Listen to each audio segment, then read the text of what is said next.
नमस्कार, आप देख रहे हैं पंजाब केसरी टीवी और इस समय की बड़ी खबर, एक बड़ा खुलासा। अब अपनी स्क्रीन पर जो तीन पिक्चर देख रहे हैं, ये निसार अहमद, मुश्ताक अहमद और शरीफ की हैं। ये तीनों मुख्य साजिशकर्ता हैं आतंकियों को लॉजिस्टिक सपोर्ट मुहैया करवाने के। लेकिन इन सबका जो मास्टरमाइंड है वो है मौलवी मंजूर, जो कि जम्मू के बठिंडी इलाके में एक मदरसे का टीचर है और वहां पर वो धार्मिक शिक्षा देता था। लेकिन इन तीनों का मास्टरमाइंड वही है।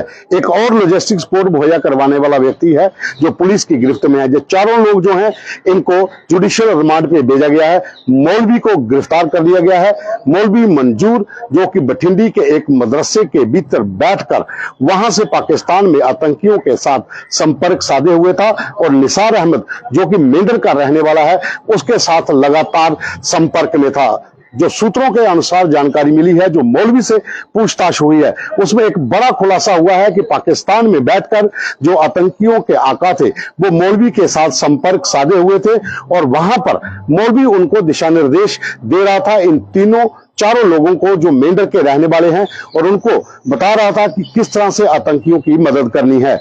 जो पूछताछ हुई है मौलवी से, जो खुलासा हुआ है, वो सूत्रों के अनुसार जो पंजाब केसरी को जानकारी मिली है, उसमें साफ तौर पर मौलवी ने कबूल किया है कि पाकिस्तान में लश्कर तैयबा और जैश ए मोहम्मद का जो जॉइंट मॉड्यूल है, जिसके गुर्गे यहां पर PAFF के लिए काम कर रहे हैं, वो कश्मीर जम्मू संभाग के भीतर सक्रिय हैं, और ओवरग्राउंड नेटवर्क का एक पूरा जो मॉड्यूल था वो उन लोगों के साथ 3-4 जो ऐप हैं उसके जरिए उनके साथ संपर्क साधे हुए था, और उन्हीं ऐप के जरिए कोडेड मैसेज जो है वो POK में बैठे आतंकियों के आका मौलवी को भेजते थे, और वहीं से पूरी साजिश रची गई। जो खुलासा हुआ है, उस खुलासे में यह भी जानकारी मिली है कि जनवरी महीने में पुंछ में हुए जो आतंकी हमला है, उसकी साजिश जनवरी महीने में रची गई थी। रावलाकोट जो POJK का इलाका है, और वहां पर लश्कर का चीफ कमांडर अब्दुल खबैर जो है, जो डोडा का रहने वाला है, वो था, और उसके साथ मेंढर का रफीक नाई, जिसे सुल्तान कोड नेम दिया गया है, ये लोग उस बैठक में शामिल थे। वहां पर जनवरी महीने में साजिश रची गई, और उसके बाद आतंकियों को बिना हथियारों के घुसपैठ करवाकर यहां पर लाया गया, और मेंढर में निसार अहमद के घर में ये आतंकी रुके। जनवरी महीने में ही ड्रोन से आई एक कंसाइनमेंट को निसार अहमद की फैमिली ने रिसीव किया और इन आतंकियों तक हथियार पहुंचाए। उन हथियारों में स्टील बुलेट, जो कि चीन की आर्मी इस्तेमाल करती है, वो भी शामिल थे। पुंछ में जो आतंकी हमला हुआ उसमें 5 जवान शहीद हुए। 20 अप्रैल को ये हमला हुआ था, और उससे पहले लगभग 2 महीने तक ये आतंकी जो है, जिनकी संख्या 6 से 7 बताई जा रही है, ये अलग अलग इलाकों में रैकी करते रहे।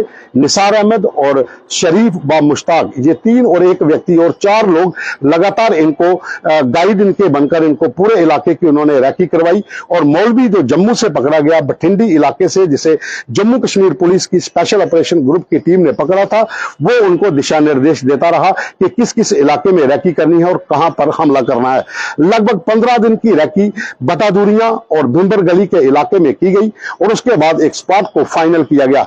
वहां पर इन आतंकियों की 3 टोलियों को भेजा गया, और तीनों टोलियों ने एकदम गाड़ी के ऊपर हमला किया, और वहां पर 5 जवान शहीद हुए। जाते वक्त ये सभी आतंकी फौजियों के हथियार भी साथ ले गए।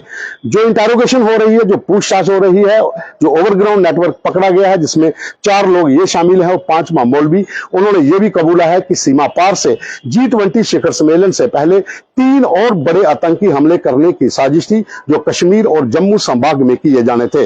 रजौरी कि ढांगरी में जो 1 जनवरी को हमला हुआ था, उस हमले की साजिश भी POK में ही रची गई थी, और वहां पर जो आतंकी वहां पर आए थे उनके पास भी इसी तरह के हथियार थे, जो जिसमें स्टील बुलेट थी और ऑटोमेटिक मशीन गन के साथ साथ उनके पास ऐसे उपकरण थे जिसके जरिए वो हमला करने के बाद वहां से निकल गए। इन आतंकियों के पास एक और बड़ी जो साजिश थी, उसका जो पर्दाफाश हुआ कि ये आतंकी जो है, ये अपने मोबाइल फोन इस्तेमाल नहीं कर रहे थे।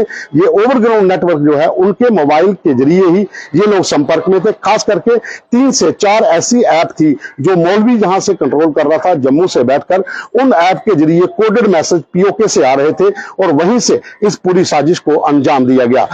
पूरा मामला जो है अब जम्मू कश्मीर पुलिस, NIA, भारतीय सेना का जो इंटेलिजेंस विंग है, ये सभी लोग इस पूरे मामले की जांच कर रहे हैं और पूरे इलाके को अभी भी घेरा गया है। आतंकियों की धरपकड़ के लिए सर्च ऑपरेशन शुरू किया गया है।